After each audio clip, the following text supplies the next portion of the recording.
Kita akan mendengarkan firman Tuhan. Mari kita akan ambil Alkitab kita semuanya masing-masing.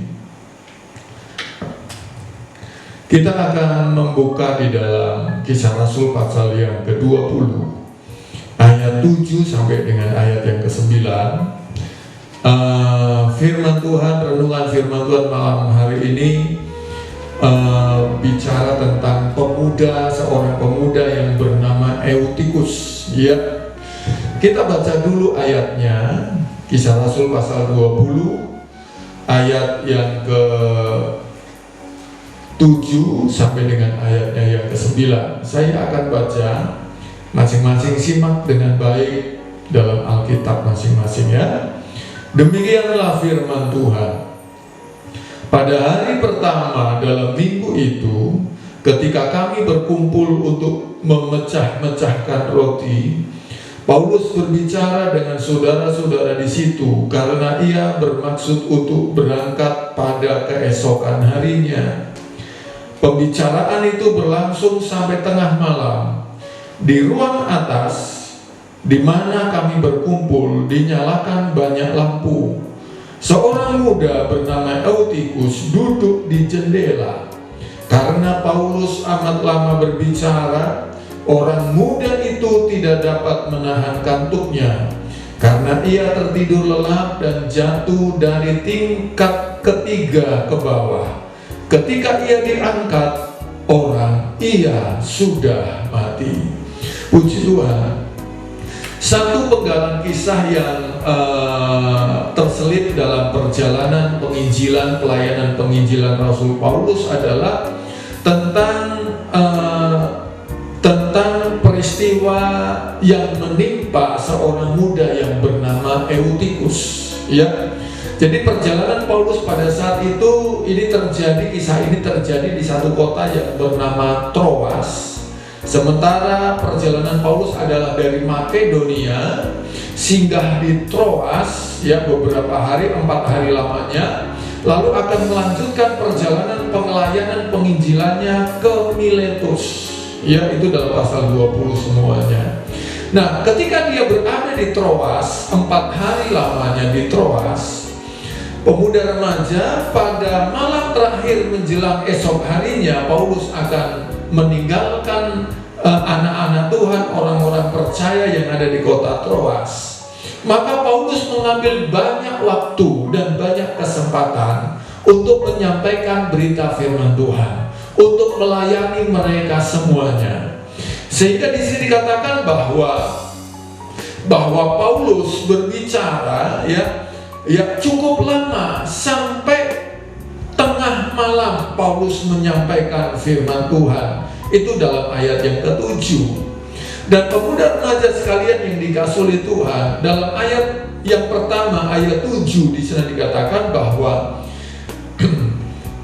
perhimpunan mereka, peribadatan yang mereka lakukan pada saat itu adalah peribadatan yang dilakukan pada hari pertama dalam minggu itu. Kita tahu bersama bahwa kenapa orang-orang Kristen beribadah pada hari Minggu, itu bertolak dari kebiasaan murid-murid Tuhan yang berhimpun pada hari pertama dalam pekan orang Yahudi. Pekan atau minggu orang Yahudi dimulai dari hari Minggu kalender nasional kita, internasional. Jadi hari Sabat itu jatuh pada hari yang ke-7, pada hari Sabtu atau Sabat. Nah, pemuda remaja pada hari pertama Yesus bangkit, murid-murid Tuhan biasa berhimpun bersukacita di sana.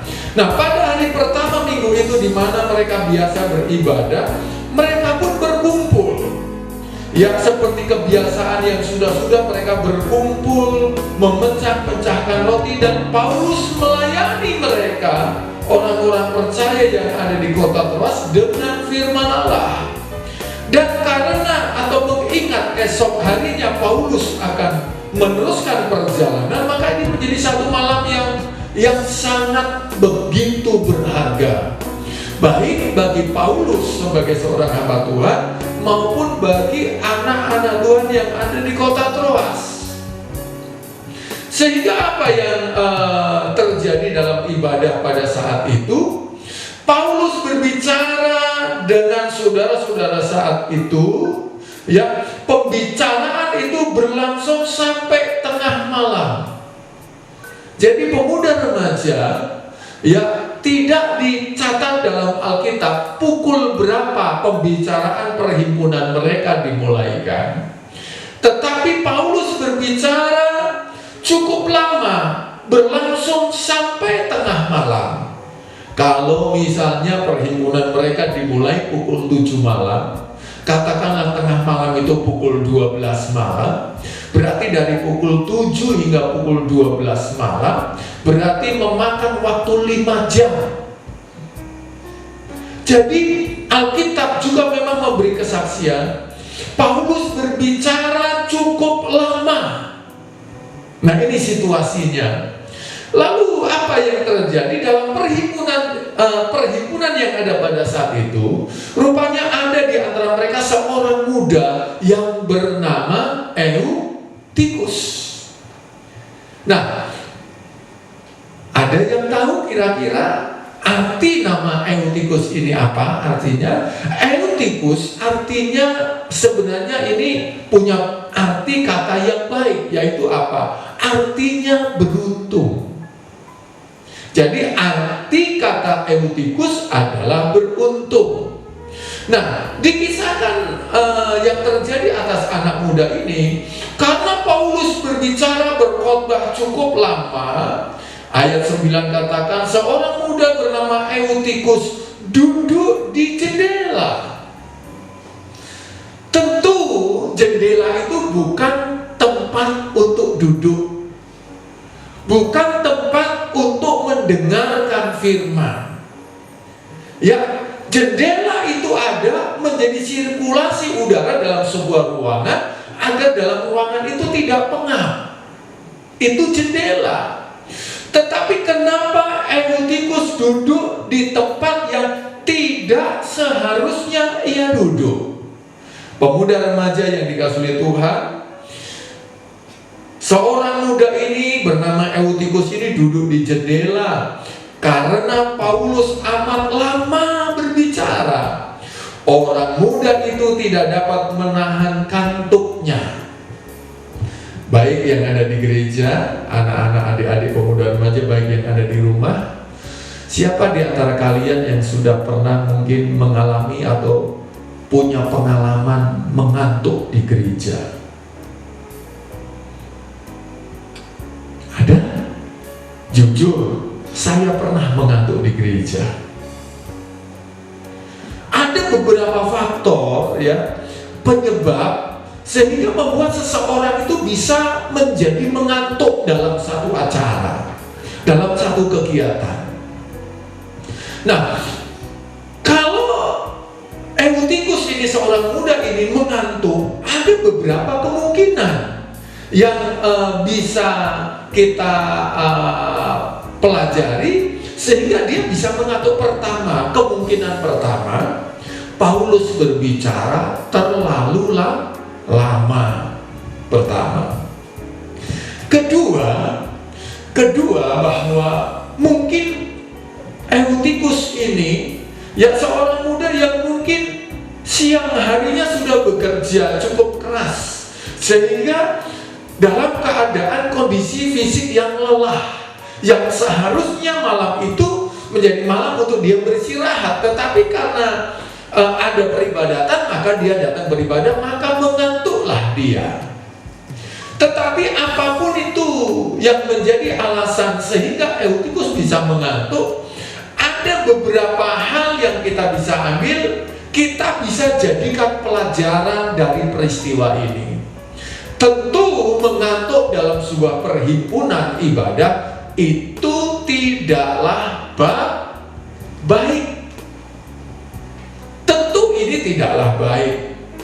Kalau mungkin ada yang mengantuk dalam sebuah perhimpunan, apalagi kalau sampai Alkitabnya terjatuh, ya, apa yang terjadi? Ngantuknya otomatis langsung hilang, muka berubah menjadi merah. Kenapa? karena merasa malu menjadi pusat perhatian orang-orang yang ada dalam ibadah itu. Nah, perhatikan bahwa yang pertama, mengantuk dalam satu acara ibadah tentu ini tidak baik.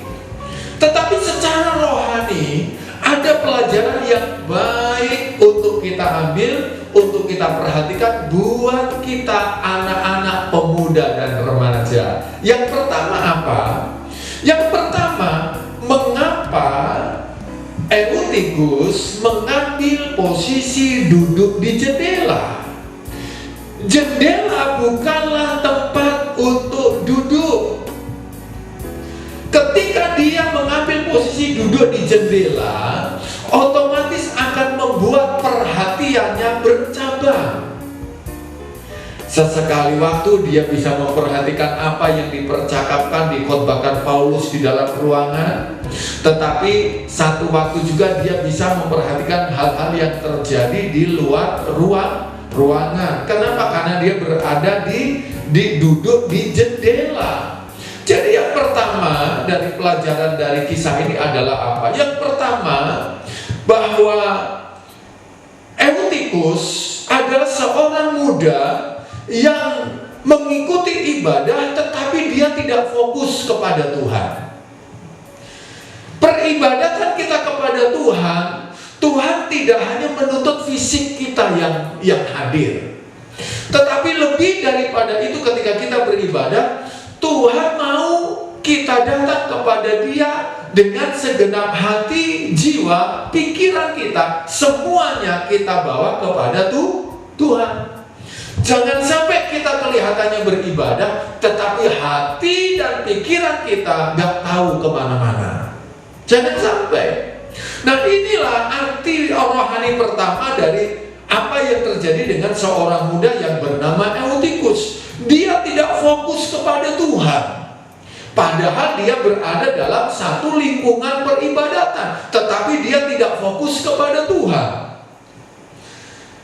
Pelajaran yang pertama ini juga sangat penting di hari-hari ini, di mana kita harus beribadah secara online. Tentu kita harus lebih ekstra untuk kita sungguh-sungguh fokus kepada Tuhan. Kalau kita tidak fokus kepada Tuhan, mengarahkan hati dan pikiran kita kepada Tuhan, maka kita menjadi sangat sulit sekali menikmati hadirat Tuhan. Apalagi kalau saudara yang ada di rumah, adik-adik pemuda remaja yang ada di rumah juga dalam sikon yang sebenarnya secara manusia sangat tidak memungkinkan untuk beribadah. Tetapi paling tidak saudara bisa ambil posisi yang baik untuk bisa menyendiri dengan Tuhan. Kalau di ruang tamu tidak memungkinkan, mungkin banyak orang, mungkin saudara bisa ambil di kamar, menyendiri, beribadah online dengan Tuhan, memuji, menyembah Tuhan, mendengarkan firman Tuhan, sehingga adik-adik pemuda remaja bisa fokus kepada Tuhan, bisa fokus kepada Tuhan.